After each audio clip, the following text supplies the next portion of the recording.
नमस्कार, मैं अभिषेक उपाध्याय। आप देख रहे हैं टॉप सीक्रेट। इस प्रदेश में यानी कि उत्तर प्रदेश में प्राइमरी टीचरों को लेकर के इस समय महाभारत मची हुई है। प्राइमरी के स्कूलों का मर्जर किया जा रहा है पेयरिंग के नाम पर और 5,000 से ज़्यादा स्कूल हैं जो कि बंद कर दिए जाएंगे। हज़ारों की संख्या में छात्र प्रभावित होंगे, अभिभावक प्रभावित होंगे। जो उनसे जुड़ी हुई उम्मीदें हैं, जो शिक्षा के मौलिक अधिकार का सपना है, वो सब प्रभावित हो रहा है। लेकिन सवाल ये कि क्या कहानी सिर्फ यहीं तक है? क्या प्राइमरी स्कूल ही इस एजेंडे के पीछे की मंजिल हैं, या फिर प्राइमरी स्कूल तो झांकी है, असली पिक्चर बाकी है? कहानी क्या है? और ये कहानी इस पर आ जाती है कि सरकार का एजेंडा क्या है। योगी सरकार को शिक्षा, क्या योगी सरकार के एजेंडे में है? क्या योगी सरकार के लिए शिक्षा एक ऐसा विषय है जो कि उसकी सोच में है? उसको ये लगता है क्या कि अगर शिक्षा में, शिक्षकों में, आधारभूत सुविधाओं में हम इन्वेस्टमेंट करते हैं तो इससे हम एक बेहतर प्रदेश का निर्माण कर सकेंगे? क्या उसको ये लगता है?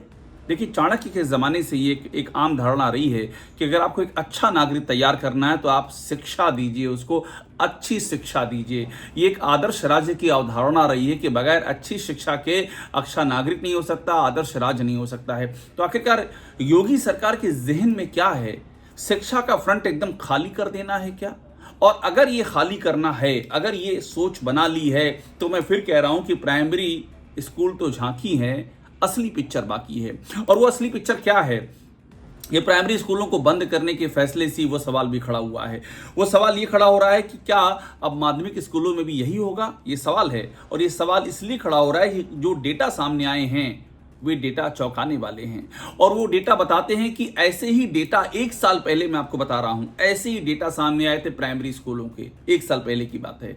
और तब भी ये हुआ था कि प्राइमरी स्कूलों में चिंता जताई गई थी कि नहीं, ये तो नामांकन कम है, तो 50 से कम है, इन पे चिंता जताई गई थी। और उसके बाद क्या हुआ? 1 साल बाद उनको मर्जर करके, पेयरिंग करके 5,000 स्कूलों पे गाज गिर गई। कुछ ऐसा ही हो रहा है अब माध्यमिक स्कूलों के बारे में। मैं एक बार आपको पहले ये तस्वीर दिखाता हूं किस तरह से प्राइमरी स्कूलों में। देखिए, यू डैश डेटा होता है, यू डैश, जो हर स्कूल का एक पर्टिकुलर नंबर होता है जिससे आपको हर स्कूल की जानकारी मिल जाएगी, वहां पर क्या स्थिति है, कितने वहां पर छात्र हैं। तो प्राइमरी स्कूलों में आज से 1 साल पहले ये तस्वीर सामने रखी गई कि यहाँ पर नामांकन कम है और यहाँ पर चिंताजनक तस्वीर है। 1 साल पहले की बात बता रहा हूँ मैं आपको। और अब क्या हो रहा है? अब उनका मर्जर यानी कि अब पेयरिंग की जा रही है, उनको बंद किया जा रहा है।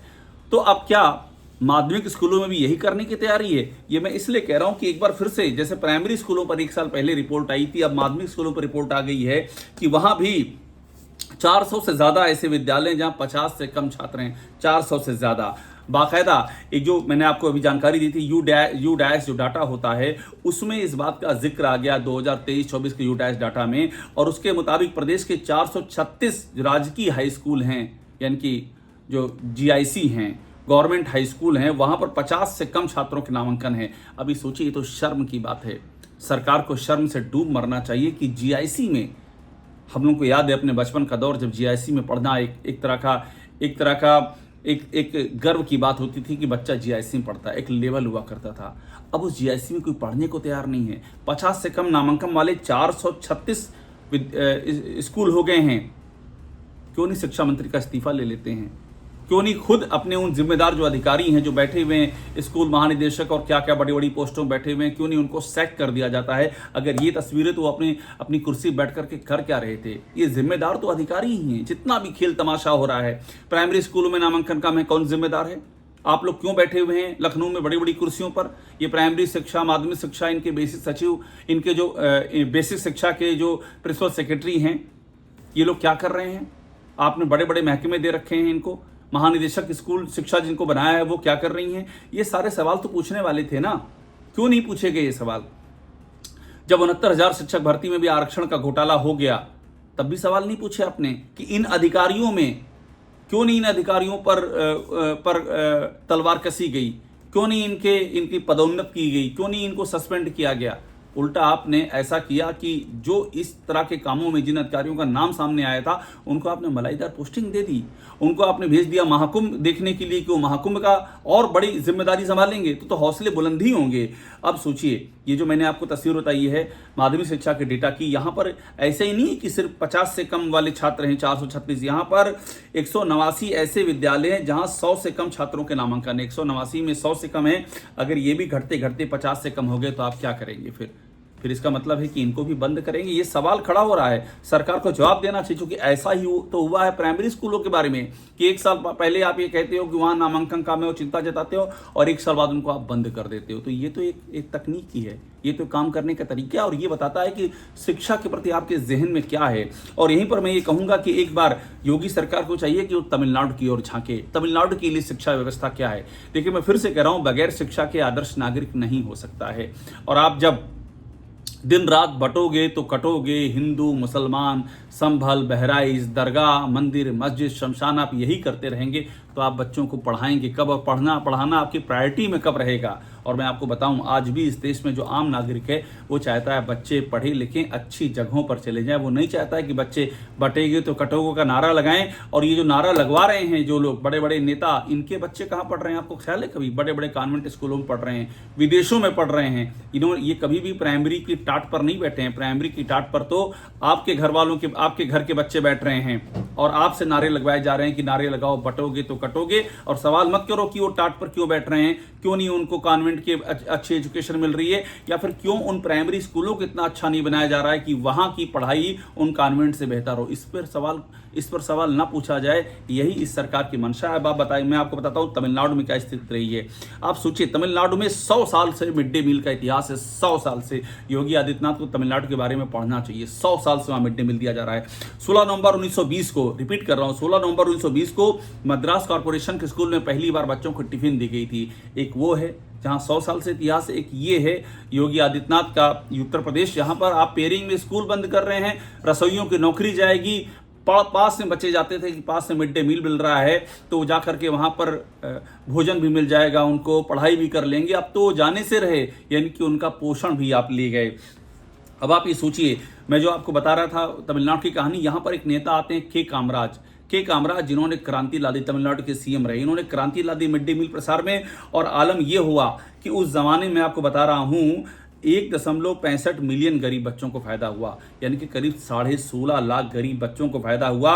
ये 1971 की कहानी। 1971 में 16.5 लाख तमिलनाडु के गरीब बच्चे जो प्राइमरी स्कूलों में पढ़ रहे थे। विजन देखिए, 1971 का ये विजन था।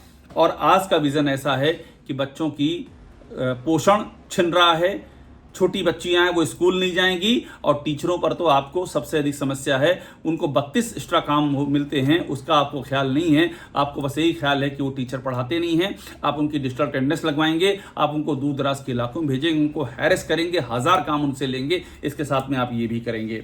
अब आपको सोचिए, मैं आपको जो बता रहा था के कामराज की कहानी, इसके बाद कहानी आगे बढ़ती है। एमजीआर आते हैं, एआईएडीएमके के संस्थापक एमजीआर ने जुलाई 1982 में एक नई व्यवस्था की शुरुआत की त्रिची के गांव से। मैं तमिलनाडु की कहानी इसलिए बता रहा हूं ताकि योगी आदित्यनाथ की आंखें खुलें, वो देखें कि काम कैसे होता है। उन्होंने क्या किया कि 2 से 10 साल के बच्चों को 1982 तक 6.9 मिलियन बच्चों को फायदा हुआ। 2 से 10 साल के बच्चों का रेंज उन्होंने कर दिया। 1984 में इस स्कीम का नाम एमजीआर स्कीम रख दिया गया और 15 साल की उम्र के लाखों बच्चों को इसमें फायदा हुआ। एम करुणानिधि 1989 से 91 तक रहे। उसके बाद जब जयललिता आई तो उन्होंने वैरायटी मील इंट्रोड्यूस कर दिया। देखिए, तमिलनाडु में जो नेता आ रहा है वो इसको और ज्यादा इनरिच कर रहा है। जयललिता ने वैरायटी मील इंट्रोड्यूस किया और उसमें मसाला एग को भी जोड़ दिया बच्चों की चॉइस का। स्मार्ट क्लासरूम वहां पर लाए जा रहे हैं तमिलनाडु में। जब स्टालिन जो अभी के मुख्यमंत्री हैं, स्टालिन उनके पिता एम करुणानिधि आए तो उन्होंने और इसको इनलार्ज किया और तरह की वैरायटी मिड डे मील में जोड़ी गई। प्राइमरी स्कूलों के आधारभूत ढांचे को और बेहतर करने की कोशिश की गई। ये है तमिलनाडु की कहानी। इसका जिक्र मैंने सिर्फ इसलिए किया क्योंकि योगी आदित्यनाथ को इन सब चीज़ों के बारे में जानना समझना चाहिए कि आप प्राइमरी स्कूलों की तो दुर्गति हो ही चुकी है, आप बंद कर रहे हो और आप उसी रास्ते पर बढ़ रहे हो आप माध्यमिक स्कूलों के लिए भी। तो आप सोचिए कि ऐसे भी राज्य हैं, ऐसा भी इतिहास है जहां शिक्षा को आधारभूत नींव माना जाता था विकास की, अध्ययन की और रोजगार की। और ऐसे में ये चिंता बड़ी है कि योगी आदित्यनाथ शिक्षा पर ध्यान क्यों नहीं दे रहे हैं, उनके एजेंडे में क्या है, और क्या उत्तर प्रदेश को उस हालात पर ला करके छोड़ने की कोई योजना है क्या, जहां पर सिर्फ धर्म के नाम पर मजहबी मारकाट चलती रहे और जहां पर शिक्षा सिर्फ कॉन्वेंट और बड़े बड़े औद्योगिक घरानों के प्राइवेट स्कूलों की बपौती बन के रह जाए, जिनके पास रुपया हो, पैसा हो, वही शिक्षा ले सकें और बाकी उनके फरमानों पर ऐसे ही गली कूचों में लड़ाइयां करते रहें, मारपीट करते रहें, बटोगे और कटोगे के नारे लगाते रहें। योगी आदित्यनाथ को स्थिति साफ करनी चाहिए कि आखिर उनके एजेंडे में है क्या। टॉप सीक्रेट को देखते रहिए, लाइक कीजिए, सब्सक्राइब जरूर कीजिएगा।